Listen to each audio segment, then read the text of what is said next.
biology, and man-made innovation, and how those things interrelate. Well, that is the voice of Tiisetso Maloma.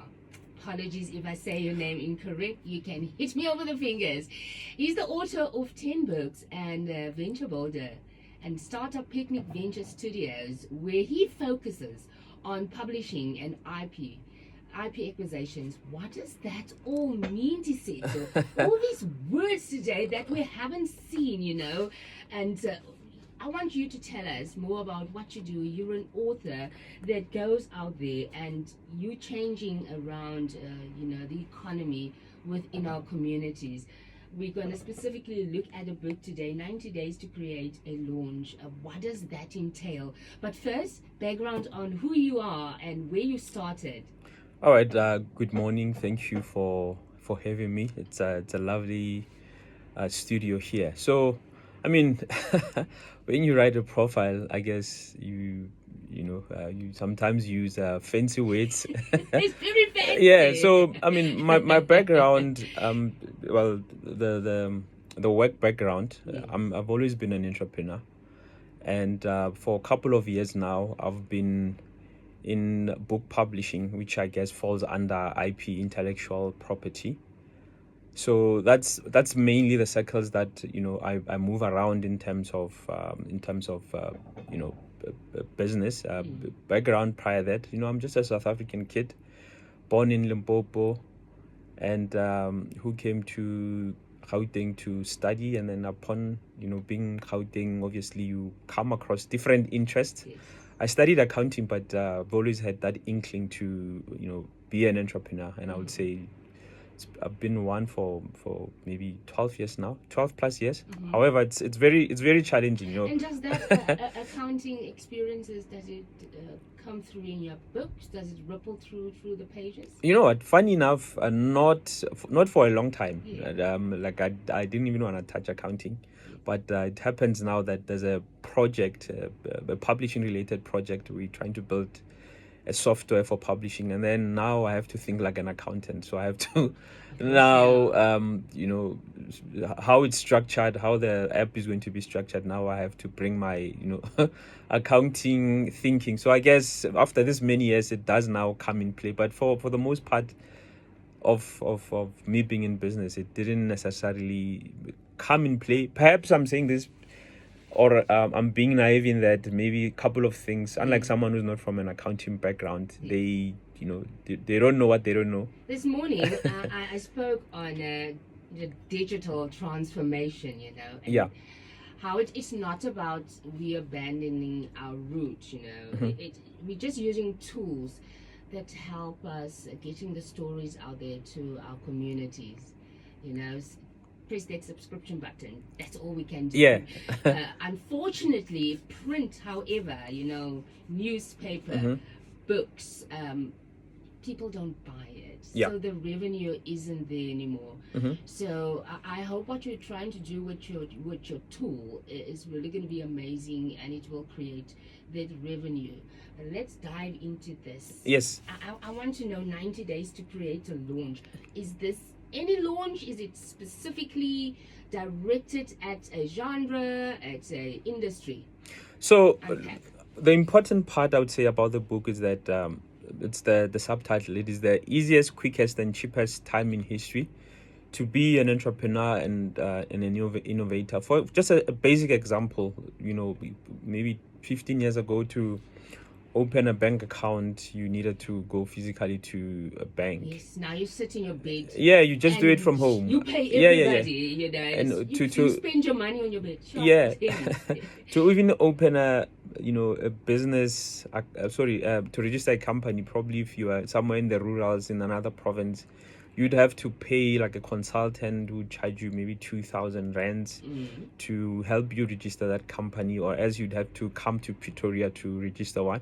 But now you just do it on your phone. You even do it on your banking not banking app. Like, so it shows that it's the easiest, quickest, and cheapest time Correct. in history. So history actually, or rather, any any moment, right? There's always a new innovation that helps us do things in an easier way. There was a time where there weren't cars, and now there are cars, and we can get to places. Now we have electric cars. Yeah, so that's the simplest trajectory of what innovation is. It makes it easier and cheaper to do things. Now, today in 2026, obviously innovation has accelerated. Yes. Now there's AI, right? What uses can you do for to what uses can you use with AI? Like I was talking about the application that we are building. I used mostly ChatGPT to help me sort of structure my thinking. That okay, I think it needs to be like this, and then I'll just say to ChatGPT that I've typed whatever. I've structured this thing in this way. Can you stress test it? What am I missing? And then it'll show me that okay, you're missing this and that. Your counting principles here no longer apply, or rather, they don't apply. Here's how to correct it. So because it's a second brain. It's a second brain, basically. You have to feed it what you know. Yes. It helps with sufficiency and time management. It absolutely. I love artificial intelligence. Yeah. But so many people they don't. But you here to tell them, that innovation is key. Introduce that to us. Yeah. So look, at any point, you look at the innovations that are available, and then you think, how can I use these things to get me to tomorrow? I'll give an example. Let's go back to 1991 when the World Wide Web, sort of the first web application was released. Right, it was a novel thing. So now you have this internet thing, right? You have uses. Let's call them utilities. Let's say banking is a utility. Some people gamble. I don't want to say it's a utility or whatever. But in 1991, when there's the internet, you could think, what can I merge this thing called internet with to create something that's more agile, more efficient, or at least that didn't exist? You're thinking, at least now when you're sitting here today, you're thinking, oh, Facebook, social media. You're thinking internet banking, internet gambling, online dating, for example. And that's the thing. Yeah. Everything can be done artificially, online. Online. So I'm saying that a working definition of innovation is the mixing of two or more things to create something more useful or something that didn't exist. So when we're sitting here in 2026, think, what can I combine to create something that didn't exist, or something that will be more efficient for me? Let's say, again, 15 years ago, to have a website, to have someone do a website for you, probably it was going to cost you 10,000 rands plus. That was the startup price. And then maybe you'd have to write the information that goes into that website. But today, ChatGPT, you can just say, hey, you don't even need to be a coder. Yeah. It gives you all the coding and you can create everything. Yes, Therese, I want to start this business. Can you write me an about us for my page? Quickly, within a few minutes, you're done. You have got all the copy information for your websites. And then there are templates for website. You just go and take that template. Probably you're paying $6. You can get so many things done during the day. Yes. So you no longer are you bound to a desk and sit there and trying to finish documents upon documents. Absolutely. And getting everything done. But how do you find AI when it comes to you as the creator? Do you sort of tweak it and force it? I know when I go into ChatGPT, it says "Hello, dear," right? That's my name. Superb. It knows me, but it sometimes wants to take away your creativity. In the sense, it say no, maybe try this, and then I say no, I want this. Do you think authors will allow themselves to be robbed of creativity? Look, I use AI when I write, but here's something, right? Let's say the word plagiarism, meaning taking work that's not yours and saying it's yours, right? As a writer, as a non-fiction writer, I have ideas, and then I try to pen those ideas. Are they my ideas or not? Some years I can say, these ideas are mine, these frameworks are mine. Like I create a lot of frameworks.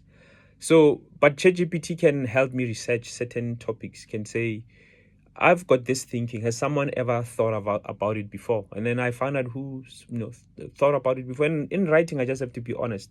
I thought of this idea, I checked, and then other people who have thought about such ideas, this is what they had to say. So it's not, yes, I thought about it. Maybe it's novel to me. It just came out of my brain, but it comes up out of my brain from connecting the dots. So most times when you connect the dots, it will give you information that other people already have thought about it. So I'm saying writing is just being honest. Just being honest. I thought of this, and then I see that such a person has also thought of it. And then as you narrate that story, that's a story basically. Yeah. So you're not lying to anyone. And then quickly it could help you sort of shape the grammar of your writing. So I'm from the old school type of writers where you go get the dictionary and you sit down. No, not that. I mean, I've been writing for maybe 12 plus years. So there was no chat GPT. I just had to write. So maybe I'm lucky in that I know when I'm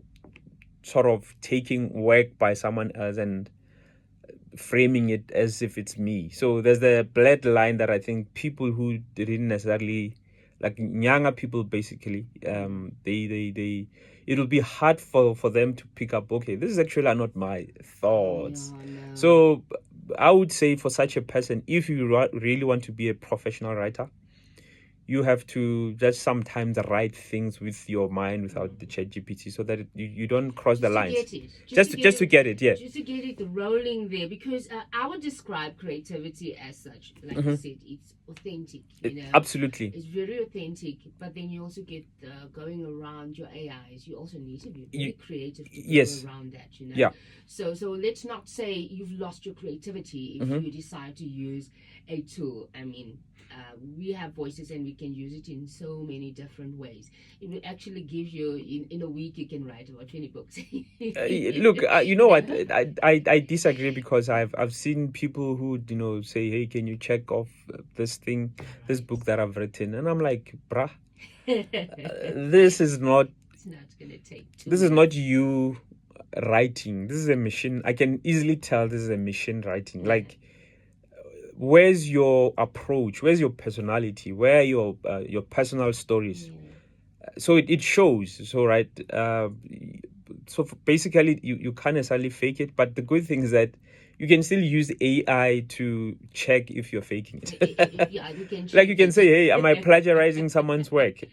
And then it will tell you that, this idea. So an original idea has to have a bit of a genesis. And when I mean original, I don't mean someone hasn't thought about it, but I mean you having thought about it. You can detail a story. I thought about it when I was, say, playing soccer, doing this, and it inspired me to think this way. But now when I check around works around this sort of topic, here's what other people have said about it. So you can use AI to sort of check, plagiarism. But just to mold it back to what we're talking about, I mean, AI is a huge component of today's innovation. So I still say it's the easiest, cheapest, and quickest time in history to uses. I found out something shocking the other day, because I'm very conscious about my footprint, and AI uses so much energy then because of the deep search it does, so it uses quite a lot of energy, more than Google or Yelp, but something's got to give. So look, let's put it this way. When you innovate, right, some ideas can just come to you, spontaneously, like, oh, I've got this idea. But most critical ideas, or at least things that need to be innovated, it's constraints. A constraint is a problem that needs to be fixed. So the energy issue in the world has always been, a huge thing. So then we need to innovate better ways of exponentially increasing our power generation. And I guess we'd have to say it needs to be environmentally free. So the energy, so the innovation part in terms of AI and being an entrepreneur, so it's one part, but the other part is energy generation. So whenever you see a constraint, so with AI and it using a lot of energy, then we definitely do know that energy generation, it's another constraint that needs to be solved. So you can see it, oh, okay, it's bad that it's draining all this energy, but again, that energy thing needs to be solved. Yeah. 0641196071. That's our WhatsApp number. We're in conversation with Tiisetso Maloma. And he's a speaker, as you can hear, giving information, absolute awesome information, known for his ability to connect big ideas, with practical real-world tools. He regularly speaks on topics such as the future of township economics, why it's easier, cheapest, and quickest time to be an entrepreneur and innovator, and how AI will help Africa produce books into films easier. And the anxious entrepreneur, I love that one, mental models for creators and founders. So again, I think most of my books, the ideas are in the subtitle. So yes, absolutely. So the subtitle, if I remember it correctly, is that anxiety defeats creativity, creativity defeats anxiety. So I mean, if you're doing something, you're going to reach maybe a bit of a bottleneck, because things just don't work as and when you want them to work. So that you have to think, and then you get in that anxious space. Entrepreneurship is one such field wherein you're constantly coming across constraints.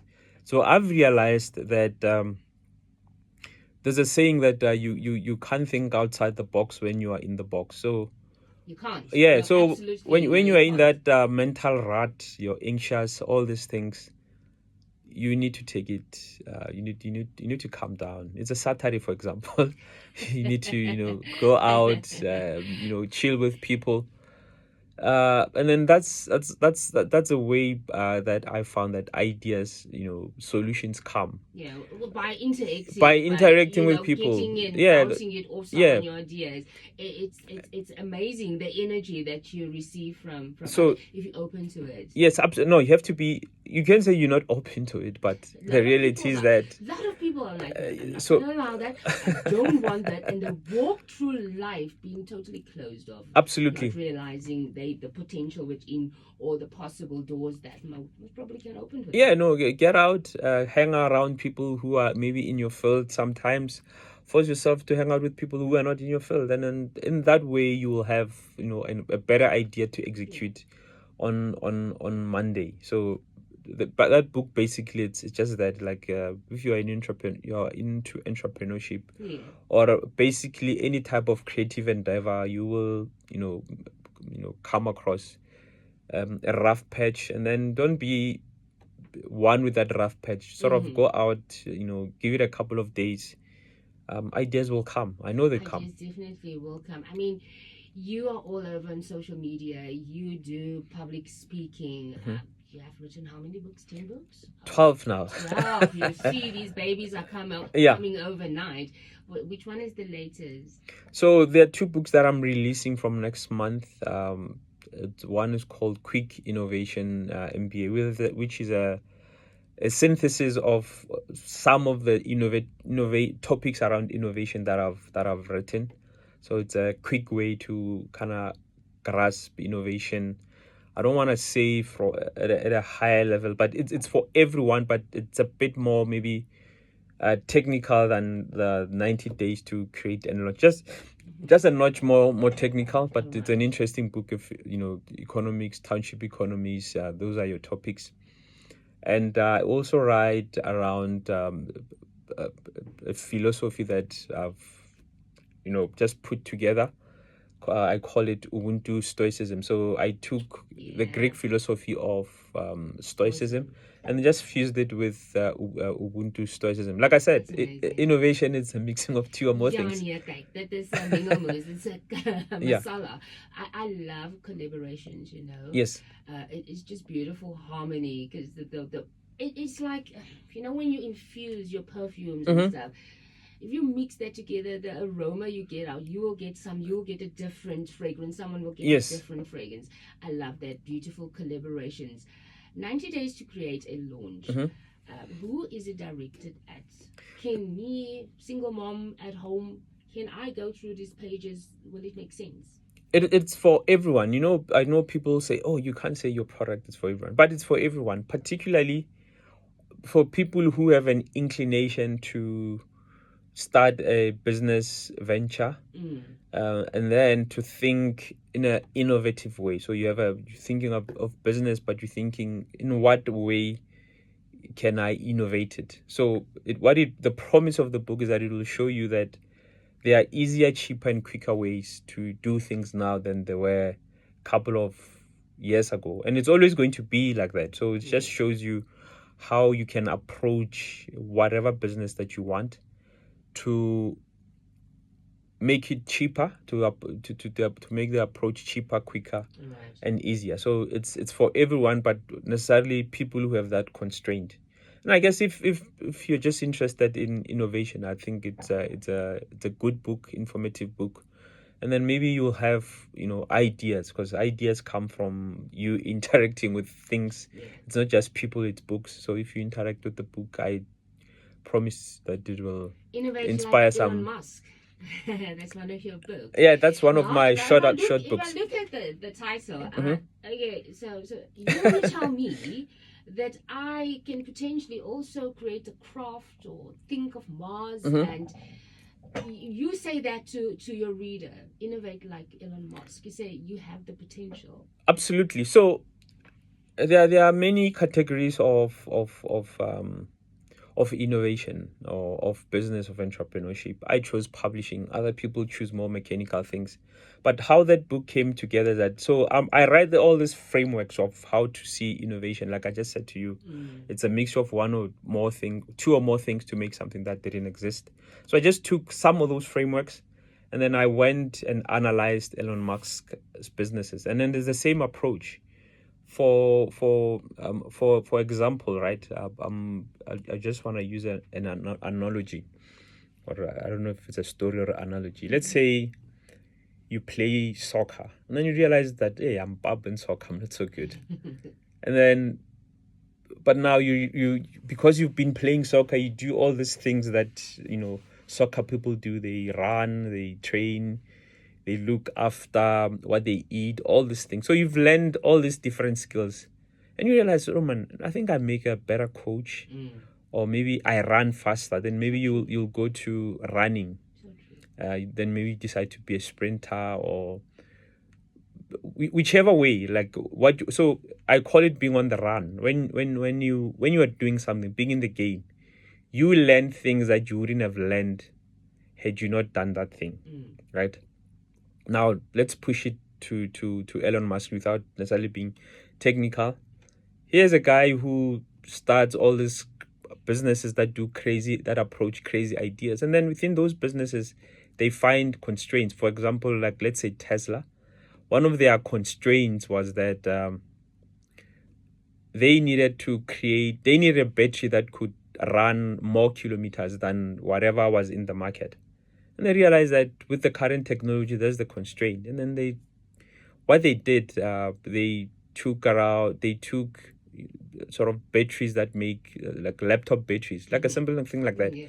And then they fused them into a pack of 1,000 batteries or something, somewhere around that. I'm just showing you the framework of what they did. They ran across a framework in trying to innovate something that was better than what was in the market. But the only way they can think of those things is because they were already engineers. So they were trying to, solve a problem. They ran into a couple of constraints. They realized that there's no solution that can help us solve our problem. So they look around different situations. They realize that we can use laptop batteries if we put thousands of them, but now they can blow up if we put them in this kind of way. Then it's another constraint. And then they innovate, without getting into the particulars, they innovate details of how those batteries won't explode. So when you are in something, the thing is that you should start, and then upon starting, that's when most of the ideas will come. When you are in that situation. When you're in that situation. It applies to everything. To being a musician, first you must write your song. Correct. And then afterwards you'll find out, okay, I'm not a good writer. You want to sing, and then you find out, I'm not a good songwriter. You know what I mean? So that's the constraint. You follow the constraint, and then you build product around the constraint. That's basically what I found with Elon Musk's company. So it applies everywhere, but I just thought quickly if I shape it into innovate like I didn't take long. Probably I took a month to write that book. Oh, cool. Yeah. It's like, I just want to bring it out simple out there to my listener. If, for instance, I'm selling stuff here on the street, I'm a street hawker, and I found that my neighbor, he has more customers. Aha. I can say, you know what? I think I'll leave my goods with you. I'll give you a percentage, but at least your goods are going. Yes. And maybe you'll find yourself, okay, maybe I'm more of a marketing than sitting here. And, So I get, that's what it's all about. This is, don't just sit there and think, it's finished, it's clear, it's not going to happen. Try and see there's other ways and means that you can go in there and do something. And what's up with the future of our township economies? I was touching a little bit on that with the auntie on the street sells fake cook or magunyas and all that. Is there a future? So you realize the theme of the books are just tied in together. Absolutely. That's so awesome. So again, I'm so with the one we just innovate like Elon Musk. I was in that high powered innovation type of terrain. So now, with the same thinking, with the same mind, I just moved to township economies. And then within township economies, obviously you must observe your environment, like the example you just gave of someone selling whatever they are selling. So you're thinking, I'm in a township. What things can I fuse to innovate for my township? For example, townships, because of historical context, but here we are today. They've got more people per square kilometer than, say, an urban area because maybe the land there is more expensive. So if you're going to advertise a business, meaning more people will see it than, say, in an urban area, because obviously there it's fewer people, unless if it's like a CBD. But then now the advertising in a CBD is a bit more expensive. But then in a township, hey, maybe it's your house, your grandmother's house. You can just put a big pamphlet outside. Just outside. The wall, use it. It is there. I love how your books, like you say, we can't just discuss 90 days to create a lawn. Yeah. We have to touch on all these babies, Yeah. Say, innovate the next, success frameworks to innovation products in any revolution. Yes. Serious. Come on, you can't do just one. You have to. It's like a series of good events. So actually you're making me realize that I've got a flavor for all different types of people. Yes, so, you see. Yeah, so I just acclimatize them to different contexts, the township economy, and obviously every terrain is a bit different. I was just giving you an example of townships, is that more people per square kilometer. If you're advertising, more people will see it. The good thing is that maybe it's home for you, then you don't have to pay what do you call that thing? My vocab today is just not with me. What is it? A billboard. You don't have to pay a billboard, and then it's your house, your uncle's house. You put a big right in front of right in front of your yard. That's the advantage that you do have if you stay in a township. You understand it more. And you realize, okay, the profile of my people, they shop more so for convenience. And then you make things more convenient for them. How can you use AI to make things more convenient for them? Yeah, so we shouldn't run away. Like you said, don't run away from technology. Technology is there to enhance. It's not going to rob you. Yes. Of what's internal. Yeah, maybe they can order with WhatsApp. I know AI also has there's so many integrations you can do with WhatsApp to better serve your customer. So just think of it in that way. Like at any point, you can think, what can I fuse from where I'm sitting with something that is current, like AI, for example? What can I fuse when I'm in a township? Actually, you can go to ChatGPT now and ask it, I'm in a township, in a South African township. What can I innovate? Here's my background. So you give it a bit of a more personality. Maybe your background is your experience, obviously. and then maybe it will give you I ideas. think something awesome. There was this dude. Now you know when we love curry. Yeah. And when you wear your white t-shirt, then you want to stay away from curry.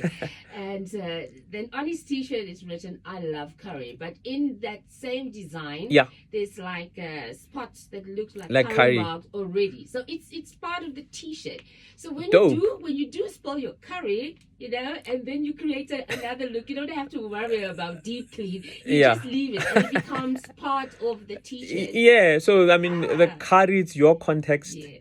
That you know, it can identify your t-shirts. It's your context. So that's an identity that becomes a brand, that becomes something you can sell to people. So, you know, so it's most of the time, you know, it's always right in front of you. Yes. What you can sell, and in 90 days, you know, to create a launch, this book will help you to eliminate, you know, this limited mindset. Yeah. What's happening here, and it will debunk false narratives inherited from the common world. Yeah. So just it's look, even language, the language we're using, it's a tool, right? Yeah. And then how you explain things also, it's a tool. So these books are just a tool to help people navigate their world and think of ideas. You know, I like professors and even you too. You can explain things, you know, to people. Yeah. Me, come on, man, just go. I'm a summary. Like, 1, 2, let's get it done. Yeah. I'll give you a few keynotes, and whether you got it or not, you know, and that's a bad way of communicating. My kids will always tell me, "Mom, please, cryptic. Listen to the kids, Mom." You know, and like, I need to get stuff done. Yeah. So I will like, that's that. Did you get me? No, we didn't get you. Mm-hmm. So, but like communication is important in this regard. I mean, in your sphere, when Yes. you go out there, public speaking, do you love that? I realize that I love. Did it also grow? Like, Yeah. after accounting, you decide, I just realized that I love figuring how things work. Yeah. And figuring ways to explain them better in terms of how they work. Yeah, so that curious mind. Yeah. Because I feel that somewhere along your journey, you most probably had a lecturer that didn't explain things to you the way you should understand it, and that sparked. Yeah. You know what? When I grow bigger, I'm going to explain, I'm going to be descriptive, and I'm going to make sure people understand. And your books does that. Yeah, I think that there's always been that at the back of my mind. You know how I learn things. In anything that I learn, there's this subtitle of books called, you could say, IT for Dummies, accounting for Dummies. I look for the dumbest way to learn something. That's how I learn. So I should get you know, book, Communication for Dummies. I want to get that book, Yeah. especially communicating to my children, because apparently I speak a different language. Yeah. So what does the future hold for you? Hey man, I'm always writing Publishing books. house? So yeah, I own a publishing company called Bulabuga Publishers. Perfect. So it publishes books and distributes them across all the bookstores in the country. So that's one business, and I'm always writing. So I'll write more books, and the publishing will also publish more books. I'm getting into the tech element of publishing. So we're trying to develop a couple of like a unified solution for publishers to get more. You see, actually, this is what excites me. The misconception is that South Africans don't read. Yeah. That's they don't buy books. But now, over 70% of the books in our bookstores are not by South African authors, let alone African authors. So when we say South Africans don't read, we mean to a point. We mean they don't buy books by like imported books. So I've tested as a publisher that people buy books, right? So my whole aim now is to get more South African books in bookstores, to get more African books across African bookstores. So that's a platform that we are building. It's called Venture Books. But I'm just I'm showing you that within publishing, again back to innovation, I saw a constraint that it's a lie that South Africans don't read. Just that we don't have books that are our Always inner go back image. to tying it with innovative ways. Yeah. It's always So tying the present and the past and the future together. yeah. And the misconception is, yes, that South Africans doesn't read. Yeah, but we don't have our books there in bookstores. And it's not political. Yes. It's just it's hard for South African publishers, small publishers, startup publishers, to sustain a publishing business because it's cost intensive. The administration costs are quite exponential. So we're developing solutions to make it cheaper for publishers. And then in that way, it means bookstores will have simpler access to South African bookstores. So it's all about constraints. So And I'm also working. about, our books need to get translated. We have 2 more minutes before we have to say, you have to say right to my listener. 2 more minutes. I know, but I want to touch on this. Translations doesn't happen. And I feel it's, if 90 days to create a launch cannot be translated into Zulu, into Xhosa, then, I know they say English is the international language. But if I have it in my own language, Afrikaans, as ek daai boek in Afrikaans kan lees, dan gaan ek dit beter kan verstaan. So let's start advocating for books. A quick one on that. Let someone develop a Zulu translation, Afrikaans translation. The book is here. The books are there. So easiest time. So I want it in print. Yeah. I don't want to go to an app or to. I want it in print. So, yeah. Because so many authors, their books are around the world because it has been translated. Yeah. So a beautiful thing is that even translation is getting cheaper. So trust me, it's going to happen. Without even me lifting a finger, someone's already working on that, and then that constraint will allow us for you to order this book. Say, no, I want the Afrikaans version. Yeah. Quickly, it will just be printed for you, and then you do get it. My friend, where can they get you? Everywhere, social media, it's Tiisetso Maloma. The best place, it's tiisetsomaloma.co.za. And then subscribe to the newsletter there. Tiisetso Maloma, we had some amazing conversations, and I hope, we can have more conversations. But you also have a lot of videos on YouTube, on Facebook, so they're not going to miss you. They're going to see because you're part of creating a better, innovative Africa. Yes. South Africa.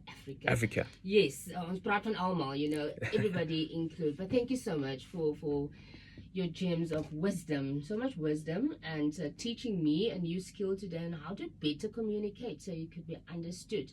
And that everything that you do, it should link on, it should be a very thought out process. Yes, thank you for the delightful conversation. It was. You made me think, and I appreciate that. That's awesome. It'll make people think. I always say, you should always leave people with a sense of, okay, how can I go out there's Mocha and try something new, as opposed to leaving a numbing feeling in the person's head and like doubting yourself. Always leave someone with a positive vibe and positive energies. All the best for you and your new ventures, what's going out there. Go touch the masses, go to our communities, go to our schools, go to the Department of Education. Yes. So they can see how important it is really to do this. Thank you. And do you just want to share your social handles? It's Tiisetso Maloma everywhere. Everywhere. Oh, okay, all over. There we go. I thought that was just a hashtag. It's just like that. Yeah. Easy. See how he communicates? Very easy. 064-119-6071. If you know the author of today, you can win yourself 6 rugby tickets to this afternoon's match at Loftus Versfeld. Kom nou, ons gaan die boeke van nie weggee nie. We're not giving away books for free. You're going to have to work for it. Go out there and go buy it. Is your books, is it available online? Is it any bookstores? All the bookstores, I think I forgot to mention that. Exclusive books, bargain books, take a lot everywhere. They're available. Absolutely do that. So once again, thank you. May you have an awesome Saturday. I'm attending a book launch this afternoon. One of our locals, Peter Daniels. Nice. And yes, so amazing. It's online. We'll start at 3 o'clock. So if you want to, I will also share the Facebook page with Please you. do. You can link on with that, maybe collaboration. Thank you so much for coming in. Have yourself an awesome day. Awesome. Thank you very much.